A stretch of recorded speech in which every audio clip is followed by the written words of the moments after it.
എല്ലാവർക്കും നമസ്കാരം. ഞാൻ ബിജി ഷോളൂർ. ഞാനൊരു ഫുൾ ടൈം ട്രേഡറാണ്. ഇന്ന് നമ്മൾ നോക്കാൻ പോകുന്നത് മാർക്കറ്റ് ക്രാഷിനെ കുറിച്ചാണ്. ഞാനിപ്പോൾ മാർക്കറ്റ് ക്രാഷിനെ കുറിച്ചുള്ളൊരു വീഡിയോ തന്നെ പ്രസൻറ്റ് ചെയ്യാൻ കാരണം എന്ന് പറഞ്ഞു കഴിഞ്ഞാൽ, കുറച്ച് മാസങ്ങളായിട്ട് കണ്ടു തുടങ്ങിയതാണ് മാർക്കറ്റ് ക്രാഷ് എന്ന് പറഞ്ഞിട്ടുള്ള പല വീഡിയോസും. അപ്പോൾ പലരും ചോദിക്കാറുണ്ട് ഇതിനെക്കുറിച്ച്, മാർക്കറ്റ് ക്രാഷിനെ കുറിച്ച് ചോദിക്കാറുണ്ട്. പലരും തെറ്റിദ്ധരിപ്പിക്കുന്ന രീതിയിലാണ് യൂട്യൂബിലായാലും വീഡിയോസ് കാര്യങ്ങളൊക്കെ ഇടുന്നത്. അതുകൊണ്ട് തന്നെ ഇതിനെക്കുറിച്ച് മനസ്സിലാക്കി തരാൻ വേണ്ടിയിട്ട് മാത്രമാണ് ഞാൻ ഈ ഒരു വീഡിയോ പോസ്റ്റ് ചെയ്യുന്നത്. മാർക്കറ്റ് ക്രാഷ് എന്ന് പറഞ്ഞു കഴിഞ്ഞാൽ മാർക്കറ്റ് വലിയൊരു രീതിയിൽ താഴത്തേക്ക് വരുന്നതിനെയാണ് മാർക്കറ്റ് ക്രാഷ് എന്ന് പറയുന്നത്.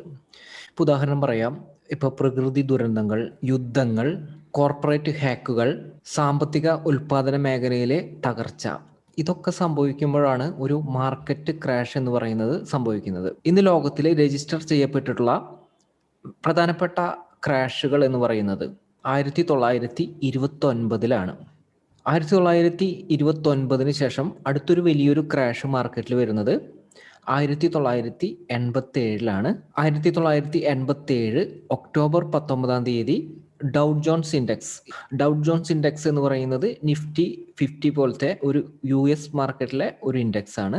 ആ ഡൗ ജോൺസ് ഇൻഡെക്സ് ഒക്ടോബർ 19 ഒരു ദിവസത്തെ ഒരു ഫാൾ എന്ന് പറയുന്നത് 21% ആണ്. ഒരു ദിവസം തന്നെ ആ ഒരു ഇൻഡെക്സ് 21% ഫാൾ വന്നു എന്ന് പറഞ്ഞു കഴിഞ്ഞാൽ ഒന്ന് ആലോചിച്ച് നോക്കി കഴിഞ്ഞാൽ അറിയാൻ പറ്റും അത് എത്രത്തോളം വലിയൊരു ക്രാഷ് ആയിരുന്നെന്ന്. ആ ഒരു ദിവസത്തെ അറിയപ്പെടുന്നത് ബ്ലാക്ക് ഫ്രൈഡേ എന്ന് പറയുന്ന പേരിലാണ്. ഇപ്പോൾ 1929 ക്രാഷിലും 1987 ക്രാഷും ഇന്ത്യൻ മാർക്കറ്റ് ഉണ്ടായിരുന്നില്ല. അതിനുശേഷം വലിയൊരു ക്രാഷ് വന്നിരിക്കുന്നത് 2008 2008 ശേഷം അടുത്തൊരു ക്രാഷ് മാർക്കറ്റിൽ വന്നിരിക്കുന്നത് 2020 ഇതിപ്പോൾ എല്ലാവർക്കും അറിയായിരിക്കും. ഇപ്പോൾ ആ ഒരു കൊറോണയുടെ സമയത്ത് കഴിഞ്ഞ ഫെബ്രുവരിയിൽ ആ ഒരു വലിയൊരു ഫാള് സ്റ്റാർട്ട് ചെയ്തത്. ഇപ്പോൾ ഞാൻ ഇതിനെക്കുറിച്ച് പറയുന്നതിനെക്കാട്ടി മുൻപായിട്ട് ഞാനൊരു കോമൺ ആയിട്ടുള്ളൊരു കാര്യം പറഞ്ഞു തരാം.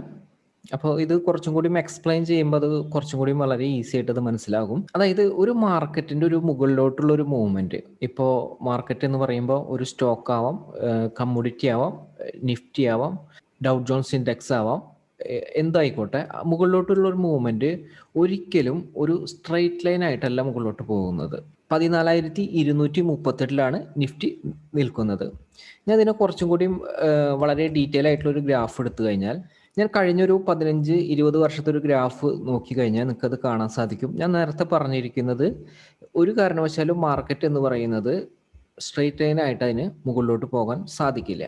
മാർക്കറ്റ് എപ്പോഴും മുകളിലോട്ട് പോകുന്നത് ഒരു കയറ്റം ഇറക്കത്തിൽ കൂടെയാണ് അതൊരു മുകളിലോട്ട് പോവുക. ഏതൊരു കമ്പനി ആയാലും ഏതൊരു ബിസിനസ്സിൻ്റെ ഒരു ഗ്രോത്ത് ആയാലും ഒരു കാരണവശാലും ഒരു സ്ട്രെയിറ്റ് ലൈൻ ആയിട്ട് പോകില്ല. ഇന്ന് ഇന്ത്യയിലെ തന്നെ ഏറ്റവും ടോപ്പ് കമ്പനികൾ എടുത്തു നോക്കിയാലും ഇതൊരു കാരണവശാലും ഒരു സ്ട്രെയിറ്റ് ലൈൻ ആയിട്ടല്ല പോകുന്നത്. ഇപ്പോൾ നിഫ്റ്റി ആയാലും ഇന്ന് ഒരു 15,000 അടുത്ത് 14,238 നിഫ്റ്റി നിൽക്കുന്നത്. നിഫ്റ്റിയുടെ ചരിത്രത്തിലെ ഏറ്റവും വലിയൊരു ഹൈ ആണ് നിഫ്റ്റി ഇപ്പം അടുത്ത് രേഖപ്പെടുത്തിയിരിക്കുന്നത്. അതൊരു കയറ്റം ഇറക്കത്തിൽ കൂടെയാണ് പോകുന്നത്. ഇതിൻ്റെ ഇടയിൽ ചിലപ്പോൾ മാർക്കറ്റ് ക്രാഷ് ഉണ്ടാകാം, മാർക്കറ്റ് കറക്ഷൻ ഉണ്ടാകാം. മാർക്കറ്റ് ക്രാഷ് എന്താണ്, മാർക്കറ്റ് കറക്ഷൻ എന്താണെന്നുള്ളത് മനസ്സിലാക്കി തരാം. ഇപ്പോൾ വരച്ചിരിക്കുന്ന ഒരു ഗ്രീൻ ലൈനിൽ ഞാൻ രേഖപ്പെടുത്തിയത് ഒരു കമ്പനിയുടെ ഒരു പെർഫോമൻസ് ആണെന്ന് കരുതുക. ആ ഒരു കമ്പനിയുടെ ഒരു പെർഫോമൻസ് ആയാലും നിങ്ങൾക്ക് നോക്കിക്കഴിഞ്ഞാൽ കാണാൻ സാധിക്കും അതൊരു കാരണവശാലും ഒരു സ്ട്രെയിറ്റ് ലൈൻ ആയിട്ടല്ല അത് മുകളിലോട്ട് പോകുന്നത്. അതൊരു കയറ്റം ഇറക്കത്തിൽ കൂടെയാണ് മുകളിലോട്ട് പോകുന്നത്. എത്ര വലിയൊരു കമ്പനി ആയാലും അതിൻ്റെ ഒരു വളർച്ചയുടെ ഒരു കാലഘട്ടത്തിലും അല്ലെങ്കിൽ വളരുന്നൊരു സമയത്തും ഒരുപാട് പ്രശ്നങ്ങൾ കാര്യങ്ങളൊക്കെ അഭിമുഖീകരിച്ചിട്ടുണ്ട്. അത്തരം പ്രശ്നങ്ങളെയും കാര്യങ്ങളെയൊക്കെ അതിജീവിച്ച് മുന്നോട്ട് പോകാൻ കഴിവുള്ള കമ്പനികളാണ് ഇന്ന് നല്ലൊരു കമ്പനികളായിട്ട് പിൻകാലത്ത് മാറുന്നത്. ഇത് നിഫ്റ്റിയുടെ ഒരു ഗ്രാഫാണ്. നിഫ്റ്റിയിൽ ഇപ്പോൾ ഒരു ക്രാഷ് വന്നിരിക്കുന്നത്, ഇപ്പോൾ അടുത്ത് വന്നിരിക്കുന്ന ഏറ്റവും വലിയൊരു ക്രാഷ് എന്ന് പറയുന്നത് 2020 ഇപ്പോൾ നിഫ്റ്റിയിൽ ഒരു ക്രാഷ് വന്നിരിക്കുന്നത്.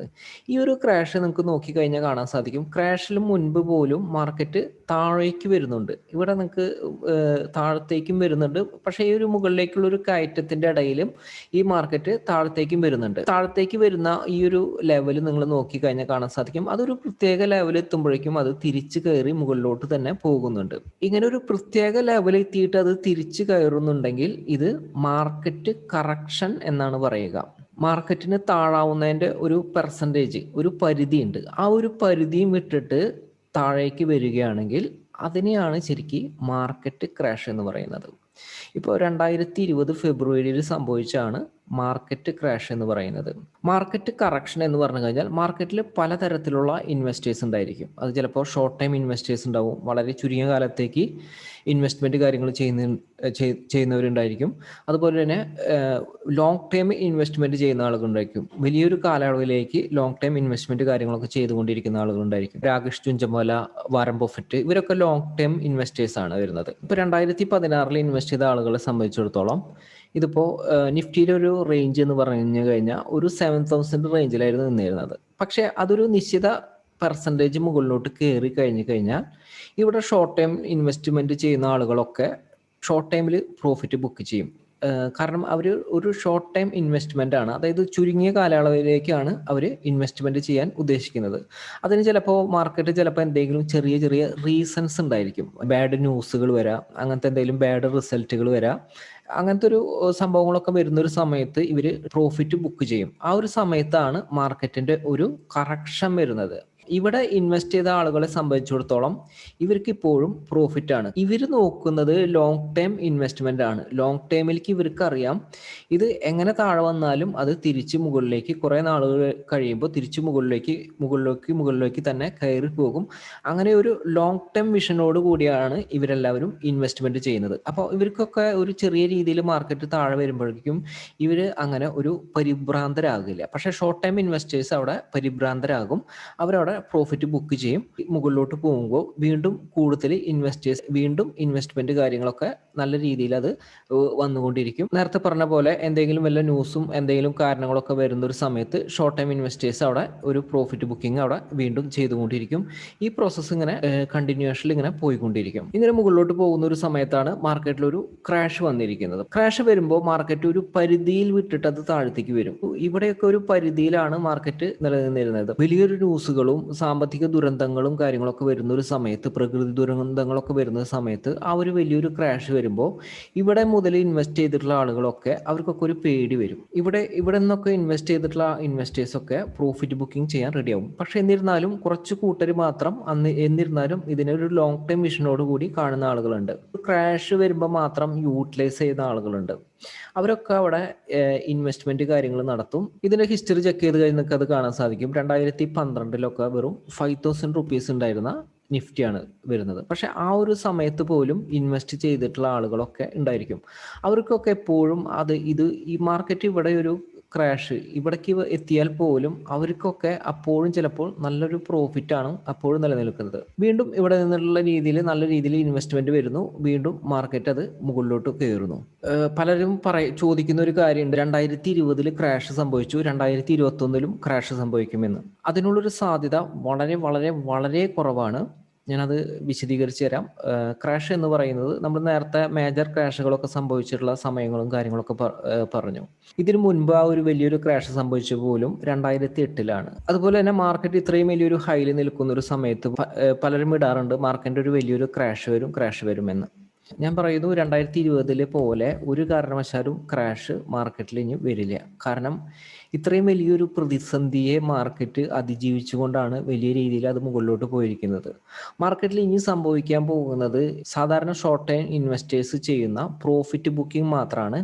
അതായത് കറക്ഷൻ മാത്രമാണ് നമുക്കിനി മാർക്കറ്റിൽ ഉണ്ടാകാൻ പോകുന്നത്. കറക്ഷൻ എന്ന് പറഞ്ഞു കഴിഞ്ഞാൽ എന്താണെന്നുള്ളത് നമ്മളത് കണ്ടു. കറക്ഷനാണ് ഇനി മാർക്കറ്റിൽ ഉണ്ടെങ്കിൽ പോലും സംഭവിക്കാനായിട്ടുള്ള ഒരു സാധ്യത ഉള്ളത്. ഇൻ കേസ് ആ കറക്ഷൻ കഴിഞ്ഞാൽ പോലും മാർക്കറ്റ് അത് തിരിച്ചു കയറും. നേരത്തെ പറഞ്ഞ പോലെ ക്രാഷ് എന്ന് പറയുന്നത് വർഷം സംഭവിക്കുന്നതും 6 മാസം കൂടുമ്പോൾ സംഭവിക്കുന്നതല്ല. കാരണം ഇന്ത്യൻ മാർക്കറ്റ് വളരെയധികം സ്ട്രോങ് ആണ്.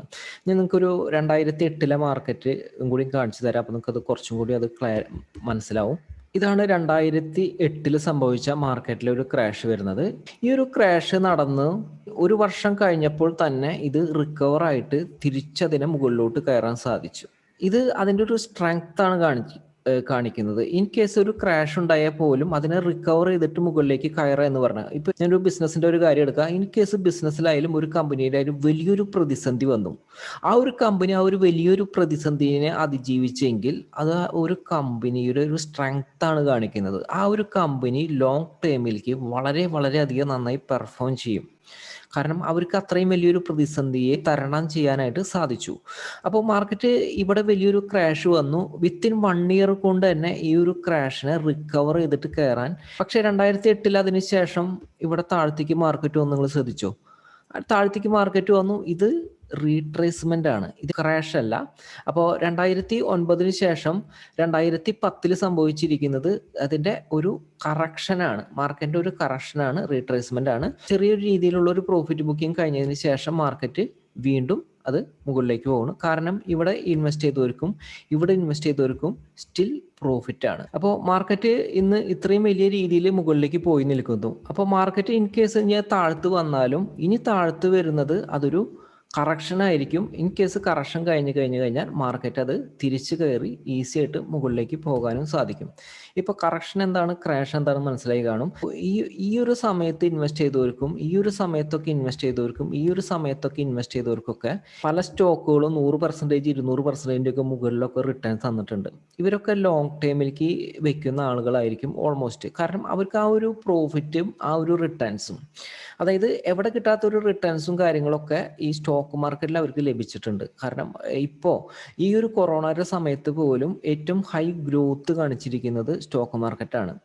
അപ്പോൾ അതുകൊണ്ട് തന്നെ അവർക്ക് കൂടുതൽ ഇൻവെസ്റ്റ്മെന്റ് കാര്യങ്ങളൊക്കെ ലോങ് ടൈം ഇൻവെസ്റ്റ്മെന്റിലേക്കും ഷോർട്ട് ടൈം ഇൻവെസ്റ്റ്മെന്റിലേക്കായിട്ട് പമ്പ് ചെയ്യാനുള്ള ഒരു സാധ്യത തന്നെ വളരെ കൂടുതലാണ്. അപ്പോൾ അതുകൊണ്ട് തന്നെ മാർക്കറ്റിന്റെ ഈ ഒരു കറക്ഷൻ ചിലപ്പോൾ 12,000 13,000 എത്തുമ്പോൾ മാർക്കറ്റ് അവിടെ നിൽക്കും. നേരത്തെ പറഞ്ഞ പോലെ മാർക്കറ്റ് സ്ട്രെയിറ്റ് ലൈൻ ആയിട്ട് മുകളിലോട്ട് പോകുകയില്ല, ഇവിടെ കറക്ഷൻ വന്നിട്ടാണ് മുകളിലോട്ട് പോവുകയുള്ളൂ. അപ്പോൾ അതുപോലെ തന്നെ ഈ ഒരു മുകളിലേക്ക് കയറിയതിനുള്ള ഒരു കറക്ഷൻ മാർക്കറ്റിൽ വരും, അതിനുശേഷം വീണ്ടും മുകളിലോട്ട് മൂവ് ചെയ്യും. അപ്പോൾ ഇതാണ് മാർക്കറ്റിൽ സംഭവിക്കുന്നത്. അപ്പോൾ പലരും നിങ്ങളൊരു ക്രാഷ് വരുന്നു എന്ന് പറഞ്ഞ് പേടിപ്പിക്കുമ്പോൾ നിങ്ങളിത് മനസ്സിലാക്കുക, എന്താണ് മാർക്കറ്റിൽ ഇപ്പോൾ സംഭവിക്കാൻ പോകുന്നത്, എന്താണ് സംഭവിച്ചത്. 10-20 വർഷമൊക്കെ കൂടുമ്പോഴൊക്കെയുള്ള സമയത്താണ് മാർക്കറ്റിന്റെ ഒരു ക്രാഷ് കാര്യങ്ങളൊക്കെ കൂടുതലായിട്ട് അത് സംഭവിക്കാറ്. പിന്നെ പ്രത്യേകം ശ്രദ്ധിക്കാം, മാർക്കറ്റ് ഇത്രയും വലിയൊരു പ്രശ്നങ്ങളെയും കാര്യങ്ങളെയും ഇപ്പോൾ ലോകത്തിലെ തന്നെ എല്ലാ ഭാഗത്തുള്ള കൊറോണയും കാര്യങ്ങളെയും ഒക്കെ അതിജീവിച്ചുകൊണ്ട് തന്നെയാണ് മാർക്കറ്റ് മുകളിലോട്ട് പോകുന്നത്. ഞാൻ ഈ US മാർക്കറ്റിന്റെ ഗ്രാഫ് കാണിച്ചു തരാം. നമുക്ക് US മാർക്കറ്റിന്റെ ഗ്രാഫ്, അതായത് നാസ്ഡാക്ക് എന്ന് പറയുന്ന ഒരു ഇൻഡെക്സിന്റെ യുണൈറ്റഡ് സ്റ്റേറ്റിന്റെ വീക്കിലി ഗ്രാഫാണ് വരുന്നത്. ഇവിടെയാണ് മാർക്കറ്റിലെ ഒരു കൊറോണയുടെ ഒരു സമയത്ത് വലിയൊരു ഫാൾ വന്നത്. കാരണം സാധാരണ ഒരു സംഭവിക്കുന്നതിനെക്കാട്ടിയും വലിയ രീതിയിലുള്ള ഒരു കറക്ഷൻ മാർക്കറ്റിൽ, കറക്ഷൻ അല്ല ക്രാഷ്.